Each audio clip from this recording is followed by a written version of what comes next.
Hello friends, I'm Tim Wildsmith, and this is the ESV Premium Large Bible Roundup.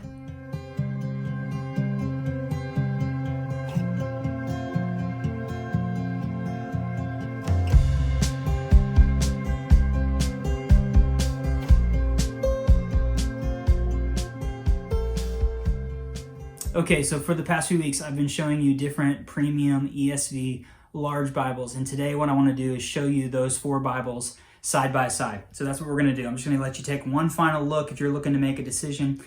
Yes, for those of you with an eagle eye, this blue Bible is not the Cambridge Topaz that I reviewed. I slipped in the Schuyler Quintel for that just to record this video really quick because I realized that I gave the Topaz away. My dad fell in love with that Bible, and I gave him the blue goatskin Cambridge Topaz as a gift. By the way, just the reason why I started doing this was because I love the Bible, and I think that finding a copy of it, an edition of it that you love, will help you fall in love with it and want to read it more. And both of my parents and some of my closest friends have watched these videos and read my reviews online and found Bibles that they love. And I just think that's so cool. And a lot of strangers, people write me and say, thank you so much. And I am honored and blown away. And that's exactly what I wanted this to do. So anyway, today we're going to take a look at some Bibles side by side so you can kind of see them in action next to one another. Let's take a look. Okay, so I got the Cambridge Topaz from my dad. So here's the four Bibles. This is the Crossway Omega, the Cambridge Topaz, the Schuyler Quintel, and the Allan New Classic Reader. These three are goatskin. This is marbled mahogany calfskin, really well done from Schuyler. Still very floppy, leather lined, as they all are. The only difference you'll notice is that the Cambridge does not have the gold gilt line inside. The other three do. Highland goatskin over here, really great texture on the Allan. It's very thick, still floppy. I love that texture. A Holy Bible on the cover of the Cambridge, that is unique. This Schuyler, several of them have their Jerusalem cross logo imprinted on the front, kind of like on the side, but this one did not come with it. 3 ribbons over here on the Allan, same thing with the Schuyler Quintel, 2 ribbons on the Topaz, and then this edition of the Omega has 2. Now remember, the Omega that I'm showing you here is out of print. It's an older one that is my favorite. It was an exclusive edition with Crossway and evangelicalbible.com, which is the company that's the same company as Schuyler. So this is kind of like if Schuyler and Crossway came together on a Bible and made their own. That's kind of what this is like. The newer versions of this are slightly different, but once we get on the inside of the Bible, very similar. So as far as size goes, the Crossway and the Schuyler are both 6 and 1/8 inches wide by 9 1/8 inches tall. And these two are just 1/8 inch wider. So they are 6 1/4 and 9 1/4. So just a little bit bigger. This guy is 36 GSM paper at the Allan, so it's a little bit thicker. It's about 1.6 inches thick, and then it kind of goes down. This one is just a hair under 1.5 inches. This guy's really the same, Cambridge. And then the Omega from Crossway is much thinner. It's about 1.2 inches. So, and you'll see why that is in a minute based on how they did the cross references. So that's the overall size. If you want to look at the picture that I have posted online of these 4 Bibles next to each other, you can kind of see the thickness, but they're all relatively the same size. This guy is a little bit thinner, the Omega, but again, I believe the new Omegas are printed on 36 GSM paper, so they got much thicker this time around if you get a brand new one. So overall, great construction. You have the perimeter stitching on these 3. Allan is just this imprinted line around, which I really like. Some people get really nuts about the corner work of Allan's, and you know what? They do a really, really good job compared to the other ones. So things like that. But overall, all of them are great from the outside, and it's just kind of personal preference on the look, the feel, the colors, the things like that. But they're all great. Okay, let's take a look at the pages inside. This is the Crossway Omega, the Cambridge Topaz, the Schuyler Quintel, and the Allan New Classic Reader. So starting down here, all of these Bibles have cross references. They have footnotes, they have maps, they have concordances. They are true reference edition. How they lay out the page is different. So the Omega is a 2-column format with cross-references at the bottom right of each page. If I turn you over here, 2 full pages, you see bottom right is where the cross-references are. So the page is very full of text. It's 2 columns, but the cross-references are down here. On the Cambridge Topaz, still 2-column text, but you see the cross-references are in the outer margins of each page. So the actual page width here, you see it looks a little bit wider, the text block, because they're using this margin. So on these pages where there's not as many cross-references, it has a kind of a wide margin Bible feel. You get back here in the New Testament and it's full-on cross-references out there. The Schuyler Quintel, wide at the bottom, not at the bottom of a column like here, but across the entire bottom of the page is how they do their cross-references.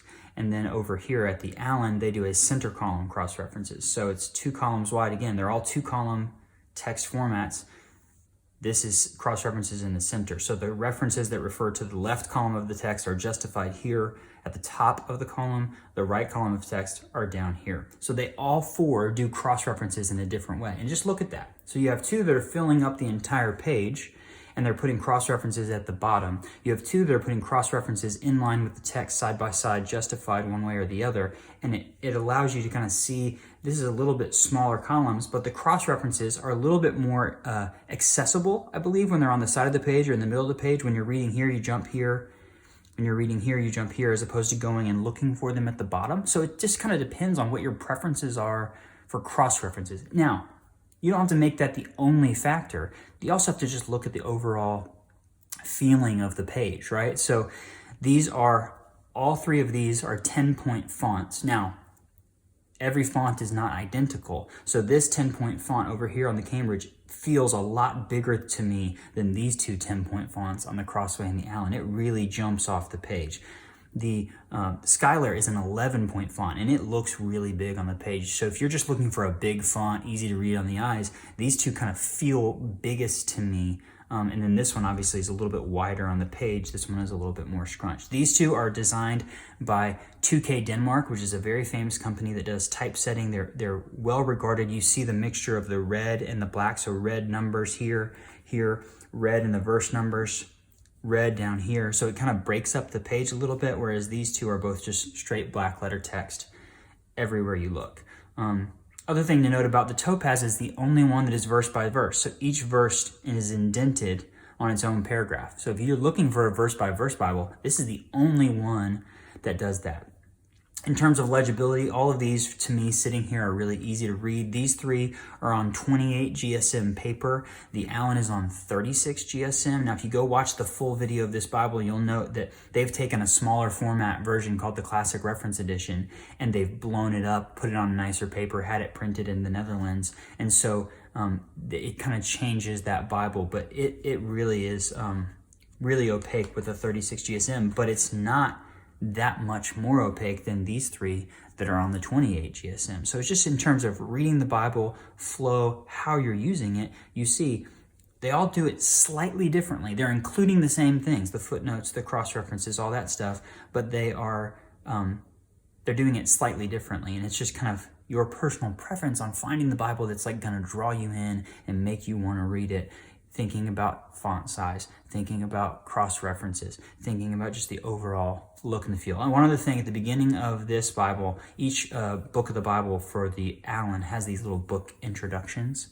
So if you like something like that, that's at the beginning of each one. The other 3 don't have that. But all great. You just kind of find what your personal preference is.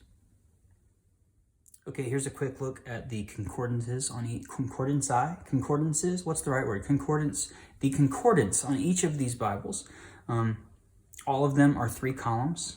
All of them are done slightly differently. I would say that the Topaz, just looking at it, is the easiest for me to read. Probably the Allan is second there. They seem to pop off the page a little bit bigger. These are all 3 black. You see the Schuyler includes that red text to kind of offset things, but to me, this one is the smallest. It's the smallest font on the page. But if you are a concordance user and want to use it, there's just kind of look at how they all lay them out. I think they're pretty much the same as far as their content, just slightly laid out differently, but they all use bolded words, the letter that it's referring to in there. Really well done. And here's the maps. Glossy paper on the Crossway. Glossy, but not quite as glossy on the Cambridge Topaz. Really lovely textured Bible paper on the Schuyler with their own maps. So this is, everybody's got their own maps. Cambridge is their Cambridge maps, Schuyler is their maps, Crossway uses theirs. Obviously the Allan is a reprint of a Crossway Bible, so it's Crossway maps, but they put it on really nice paper. So the paper on these two is pretty similar. I like that textured paper versus the coated kind of cardstock thicker paper. Worth noting back here in the back of the Bible that the Allan readers are, this run of them includes this whole section, not just maps. It's got this whole thing of illustrations as well. And then at the very back of the Bible, you get all the pages of lined notebook paper that Allan is known for, which I think is a really nice touch. If you want to take notes and not be in the Bible, have some paper back here. You get 32 pages of that as well.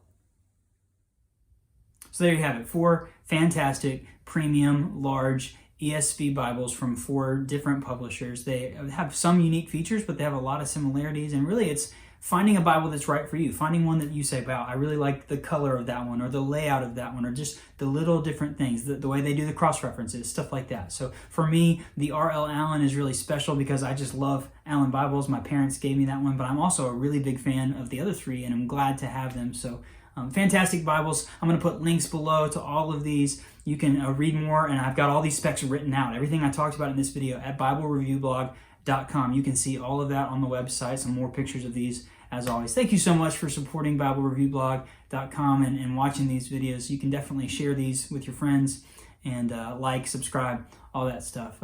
Yeah, thanks so much for watching. We'll see you next time.